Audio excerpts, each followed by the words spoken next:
Pessoal, vamos combinar que nesse debate o Ricardo Salles deu um nó aí na cabeça do Lindbergh Farias, né? Foi muito bem e principalmente denunciou os desmandos do senhor ministro Alexandre de Moraes. Meus queridos amigos, sejam muito bem-vindos ao nosso canal e vamos de debate Ricardo Salles contra Lindbergh Farias. Esse debate retrô aí tá sensacional, convido a você a assistir até o final, já vou adiantando que vale muito a pena. Lembrando a você, claro, inscreva-se no nosso canal, clicando aqui, ativando todas as notificações. Você pode entrar aí no nosso canal e conferir agora. Nós temos vídeos todos os dias, tá bom? Vamos assistir até no final e depois eu volto pra gente bater um papo. Vamos lá. Eu começo a falar com Lindbergh Farias, que é estreante no quadro, né, no nosso Dois Lados.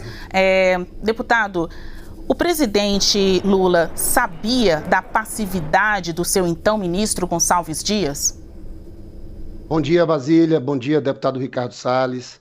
Deixa eu te falar, o motivo da demissão do ministro Gonçalves Dias foi porque o presidente Lula foi o primeiro a dizer, no dia 12 de janeiro, que para ele as portas do palácio teriam sido abertas.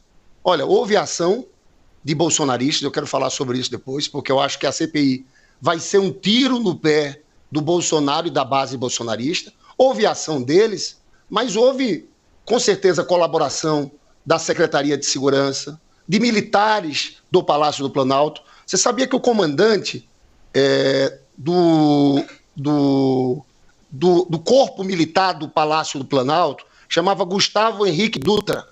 Ele se reuniu 48 horas antes com o ex-ministro da Justiça, Anderson Torres. E claramente eles deixaram as pessoas entrarem. A gente já sabia de participação de integrantes do GSI. Você sabe que na CPI tem que convocar o general Heleno, porque você sabe que tinha entrado o ministro Gonçalves Dias, mas toda a equipe da GSI era ainda de subordinados ao então ministro general Heleno. Tem uma cena naquele vídeo que você vê um major dando água aos invasores, aos golpistas. Um major viu uma pessoa daquelas pegando um extintor de incêndio e não fez nada. O problema com o G. Dias é o seguinte, eu acho que a postura foi no mínimo leniente, suave. Nós não achamos que ele esteja colaborando com os golpistas, mas teve um problema de quebra de confiança, porque o presidente Lula tinha pedido, desde o dia 12 de janeiro, para ver todas as imagens, inclusive imagens no entorno do seu gabinete presidencial.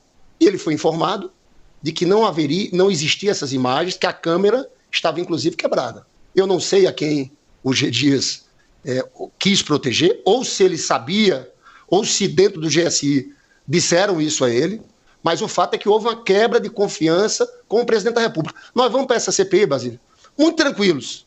A gente quer que tudo apareça. Se tem alguém que pagou por omissão, tem que ser responsabilizado. Agora, eu acho que é um tiro no pé, por quê? Porque a gente sabe que quem invadiu, quem fez aquilo tudo, foram eles. Foram os bolsonaristas. Tem 3 deputados, deputado Ricardo Salles, que participaram ativamente, estavam lá. Tinha uma deputada que dizia, agora o povo tomou o poder. Esses deputados vão ser caçados. Eu acho que essa CPI, a gente vai conseguir chegar no autor intelectual. Porque, para mim, o autor intelectual é Jair Messias Bolsonaro. E sabe qual é o elo frágil deles?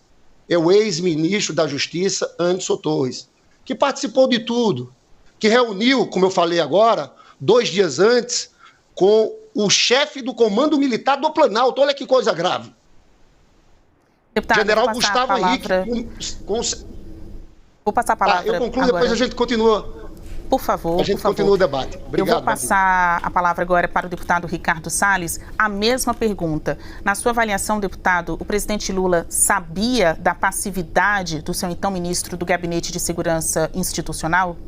Bom dia, Basília, bom dia, meu colega Lindbergh e a todos que estão nos assistindo. É óbvio que o Lula sabia, é óbvio. Ele estava contando justamente com essa protelação do Rodrigo Pacheco, semana após semana, para que, nesse interregno, o governo fizesse o que vinha fazendo, desesperado que estava para a não abertura da CPMI, oferecendo cargos, vantagens, verbas, enfim, fazendo com que as pessoas tirassem as suas assinaturas. Isso só não aconteceu porque ficou tão constrangedor para os deputados que estavam tirando as suas assinaturas, que eles próprios, alguns dos que tiraram, pediram para voltar. Tamanha pressão popular pela CPMI. Então, essa história de que o governo vem muito tranquilo para a CPMI, todo respeito ao meu amigo Lindbergh, é papo furado, porque não é verdade, o governo estava desesperado para não ter a CPMI. Ocorre que a CNN, aqui o nosso canal, que nós estamos aqui debatendo, divulgou as imagens que obviamente já estavam no inquérito, já estavam em várias instâncias do Judiciário e de poderes Superior Tribunal Militar e assim sucessivamente. E é óbvio que, portanto, o presidente Lula tinha esse conhecimento. Não é crível, é completamente impossível de se imaginar que um presidente da República, tendo diversos órgãos de inteligência dentro do governo, diversos assessores, não era só o G. Dias, ele tinha muitas outras pessoas que teriam acesso a essas informações. O Lula estava contando com a não instalação da CPMI e muito menos com esse trabalho investigativo feito pela CNN, que divulgou as imagens. Agora, por outro lado, as imagens são claríssimas. O G. Dias, ele não foi leniente, ele prevaricou. Ele foi, no mínimo, condescendente com aquilo que estava acontecendo. Ele deixou o circo pegar fogo, para depois tirar vantagem política disso. Aliás, muito parecida com a narrativa e com a versão que ainda precisa ser provada na CPMI do Flávio Dino, que, demonstrado por um colega nosso do parlamento através de um determinado documento, foi informado no dia anterior do 8 de janeiro dos fatos e nada fez, não é? E além disso, ele próprio tuitou dizendo: estou vendo da janela. Ele estava lá no Ministério da Justiça. Aí depois viu que falou bobagem e falou: não, eu estava vendo da televisão. Ele próprio falou que viu da janela. Então é muito importante que a gente tenha essa CPMI. Nós vamos desnudar vários fatos e eu, nesse aspecto, Lindbergh, é o seguinte: quem tiver responsabilidade, que seja punido. Entretanto, se houve alguma omissão do Anderson Torres que pudesse ensejar ou respaldar essa medida restritiva de liberdade, muito maior ainda deste general G. Dias. E, portanto, para manter a coerência da medida cautelar imposta ao Anderson Torres, o G. Dias deveria ser preso hoje. Bom, eu queria saber, na avaliação dos senhores, o que o ex-ministro fez? Ele se equivocou? Ele mentiu? Ou havia até um alinhamento, um pacto no governo para que essas imagens não viessem à tona da forma com que elas foram apresentadas? Qual a avaliação do senhor, deputado Lindbergh? Por que essas imagens não tinham sido conhecidas antes pelo público? Dias mentiu? Gonçalves Dias mentiu?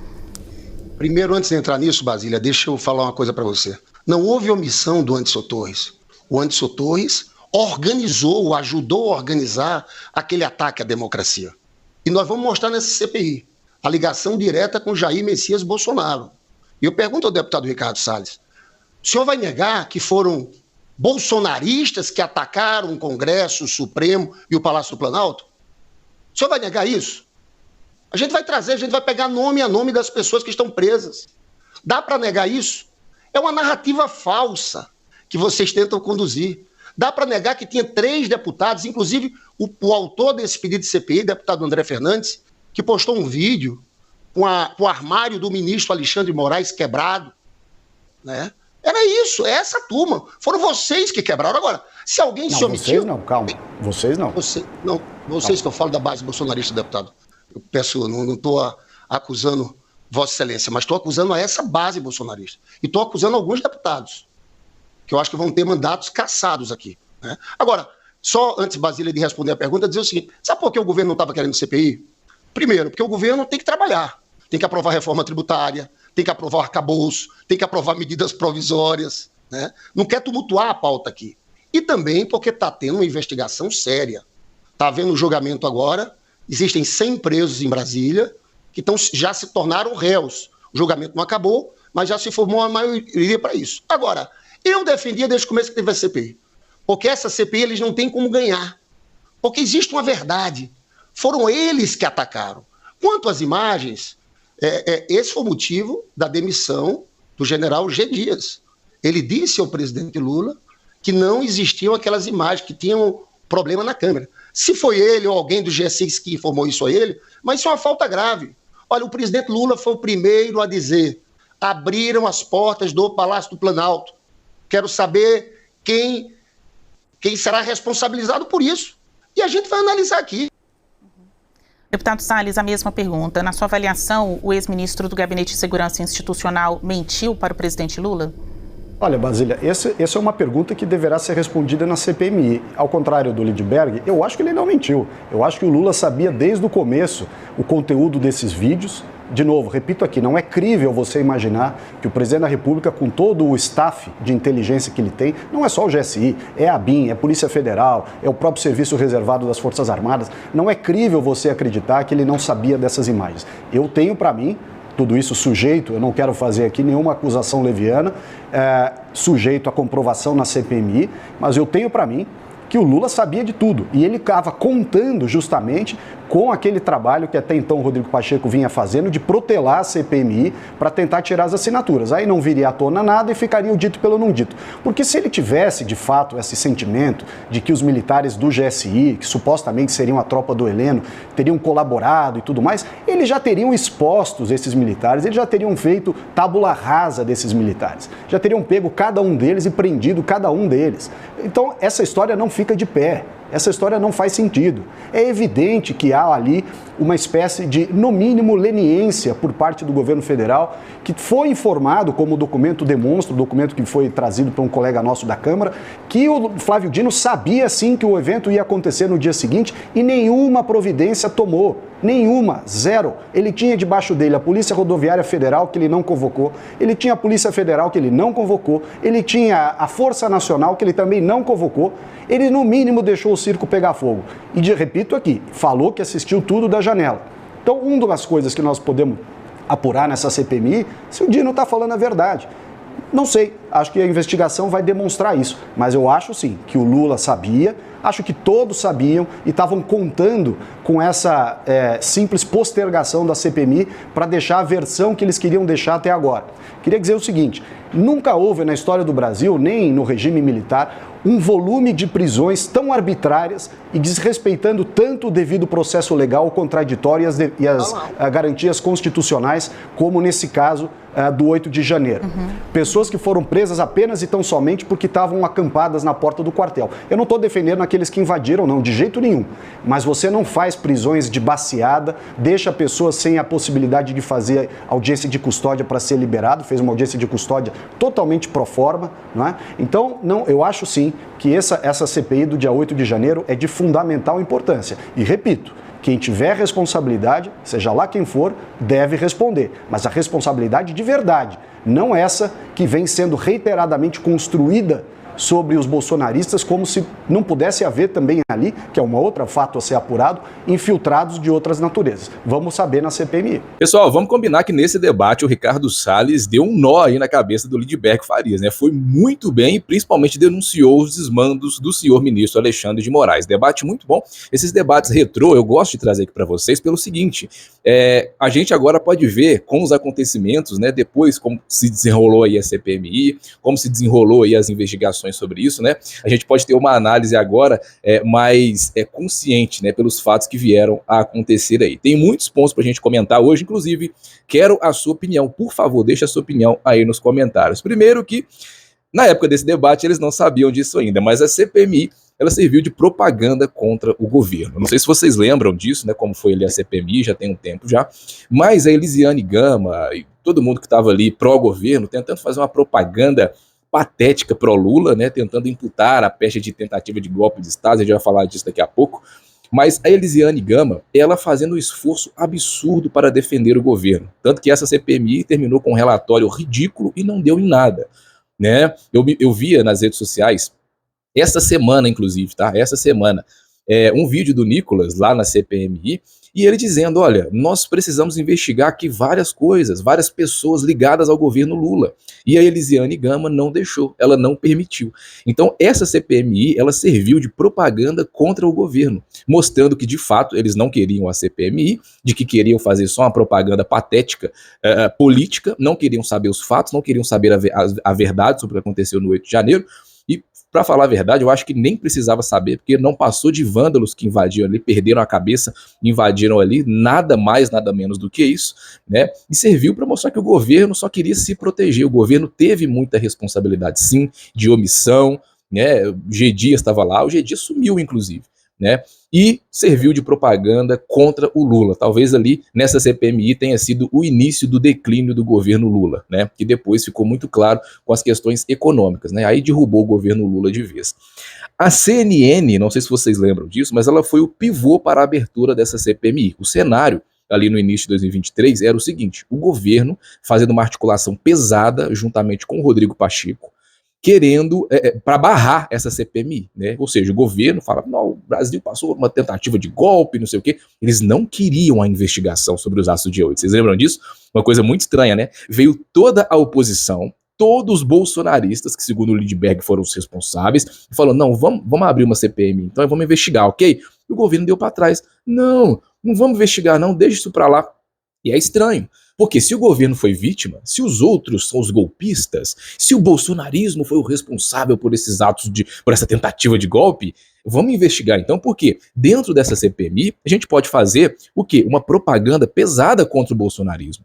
A gente pode fortalecer a imagem do governo, né, ali dentro dessa CPMI, podemos ter embates ali que podem fortalecer o governo, mas o governo não queria essa CPMI, o que nos causou muita estranheza. E depois, quando a CPMI começou, a gente entendeu por quê. Elisiane Gama, um papel abjeto, protegendo o governo, né, não querendo investigar, blindando todas as pessoas ligadas ao governo Lula que poderiam ser ouvidas, e foi isso.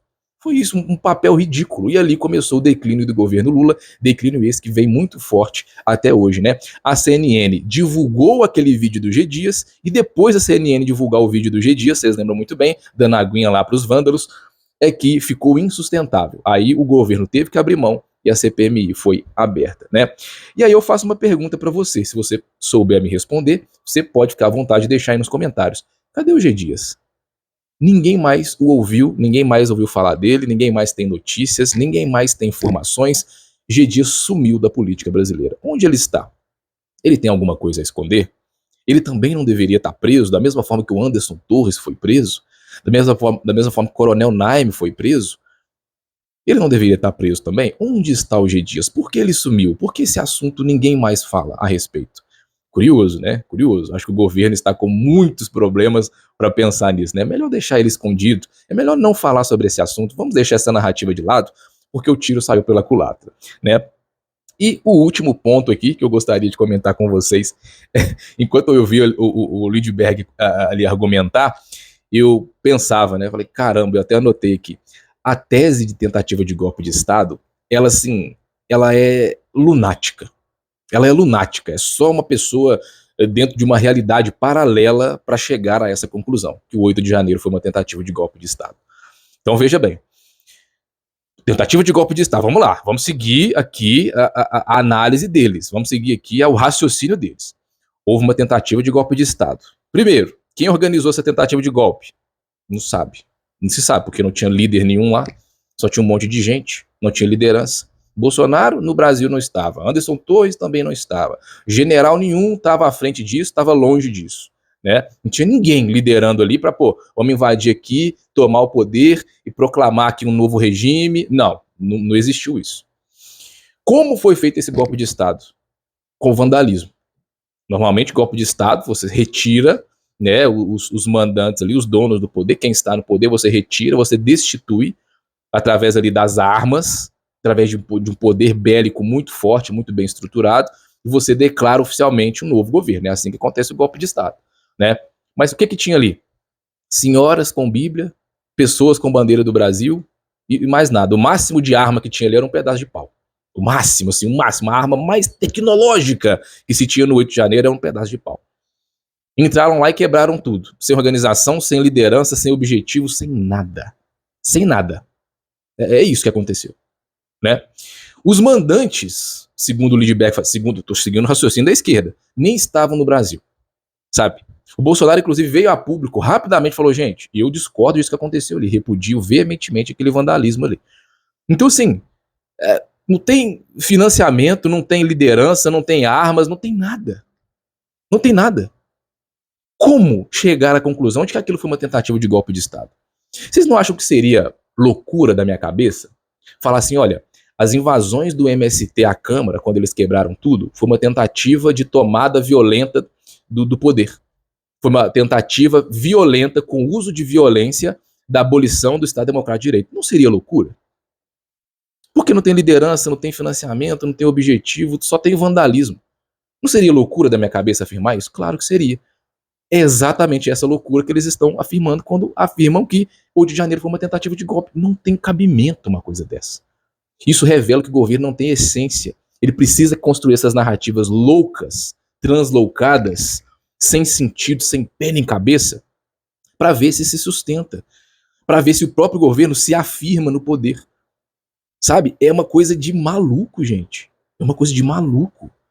Sempre me vem na cabeça aquela frase de que no Brasil o poste faz xixi no cachorro, porque de fato eu preciso ver um presidente que se coloca ao lado do eixo do mal do mundo, do lado das maiores ditaduras do mundo, falar que defende a democracia. Isso é coisa de maluco, isso é coisa de lunático, lunático. Muito obrigado por ter assistido o vídeo até aqui, eu agradeço a presença de todos vocês para ficar aqui no nosso bate-papo, tá bom? Um abraço, fiquem com Deus, até o nosso próximo encontro. Tchau, tchau.